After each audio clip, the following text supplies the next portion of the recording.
Hello friends, welcome to Suvaiyana Samayal. இன்னைக்கு நம்ம சுவையான சமையல் சேனல்ல ரொம்பவே சுவையான கஸ்டர்ட் புட்டிங் எப்படி செய்யறது அப்படிங்கறத தான் பார்க்க போறோம். வாங்க வீடியோக்குள்ள போகலாம். சுவையான சமையல் சேனலை நீங்க இன்னும் சப்ஸ்கிரைப் பண்ணலனா சப்ஸ்கிரைப் பட்டனை கிளிக் பண்ணி சப்ஸ்கிரைப் பண்ணிக்கோங்க. கூடவே பக்கத்துல வர பெல் ஐகானை கிளிக் பண்ணி ஆல் செலக்ட் பண்ணிக்கோங்க. இந்த சேனல்ல வர வீடியோஸை மிஸ் பண்ணாம பாருங்க. ஒரு பவுல்ல 4 டேபிள் ஸ்பூன் கஸ்டர்ட் பவுடர் சேர்த்துக்கோங்க. கூடவே 1/4 கப் அளவுக்கு பால் சேர்த்துக்கோங்க. பால் சேர்த்ததுக்கு அப்புறமா இது நல்லா கட்டி இல்லாம கலந்து தனியா எடுத்து வச்சுக்கோங்க. பாருங்க இது நல்லாவே கலந்து எடுத்தாச்சு. இப்போ ஒரு கடாய் எடுத்துக்கோங்க. இதுல 2 கப் பால் சேர்த்துக்கோங்க.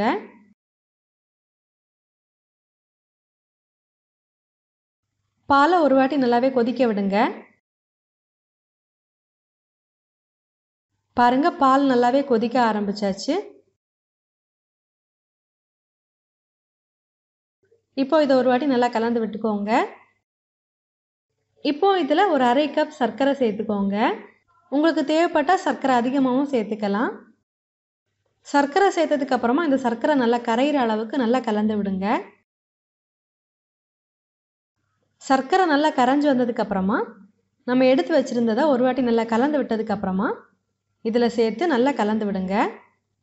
இதை சேர்க்கும்போது நல்லா லோ ஃப்ளேமில் வச்சுக்கோங்க. அப்போதான் அடி பிடிக்காமல் இருக்கும். இதை அடி பிடிக்காமல் கெட்டியாகிற வரைக்கும் நல்லா லோ ஃப்ளேமில் வச்சு கலந்து விடுங்க. இது நல்லா கெட்டியானதுக்கு அப்புறமா தான் நீங்கள் ஸ்டவ் ஆஃப் பண்ணணும். நல்லா கெட்டியாகி வந்ததுக்கு அப்புறமா எடுத்தோம் அப்படின்னா தான் இது நல்லாவே செட் ஆகி வரும். கெட்டியாகிறதுக்கு முன்னாடி எடுத்தோம் அப்படின்னா செட் ஆகி வராது. பாருங்க இது நல்லாவே கெட்டியாகி வந்தாச்சு. இப்போ நம்ம ஸ்டவ் ஆஃப் பண்ணிடலாம். ஸ்டவ் ஆஃப் பண்ணதுக்கு அப்புறமாவும் இந்த மாதிரி ஒரு வாட்டி நல்லா கலந்து விட்டுக்கோங்க. இப்போ ஒரு பாத்திரத்தில் கொஞ்சமாக நெய் தடவி எடுத்துக்கோங்க. இப்போ நம்ம ரெடி பண்ணி எடுத்துருக்கிறத சூடாக இருக்கும்போதே ஒரு வாட்டி நல்லா கலந்து விட்டதுக்கு அப்புறமா இந்த பாத்திரத்தில் சேர்த்துக்கோங்க. இது நல்லா சூடாகினதுக்கு அப்புறமா ஒரு 2லேருந்து 3 மணி நேரம் ஃப்ரிட்ஜில் வச்சு நல்லா செட் ஆகி விட்டு எடுத்துக்கோங்க. பாருங்கள் இதை ஃப்ரிட்ஜில் வச்சு எடுத்தாச்சு. இது நல்லாவே செட் ஆகி இருக்கு. நம்மளோட சுவையான கஸ்டர்ட் புட்டிங் ரெடி ஆயிடுச்சு. நீங்களும் இந்த மாதிரி செஞ்சு பாருங்கள். செஞ்சு பார்த்ததுக்கு அப்புறமா உங்கள் கமெண்ட்ஸை மறக்காமல் எங்களோட ஷேர் பண்ணுங்கள். இந்த வீடியோ உங்களுக்கு யூஸ்ஃபுல்லாக இருந்துச்சு அப்படின்னா உங்கள் நண்பர்களோட பகிர்ந்து கொள்ளுங்க.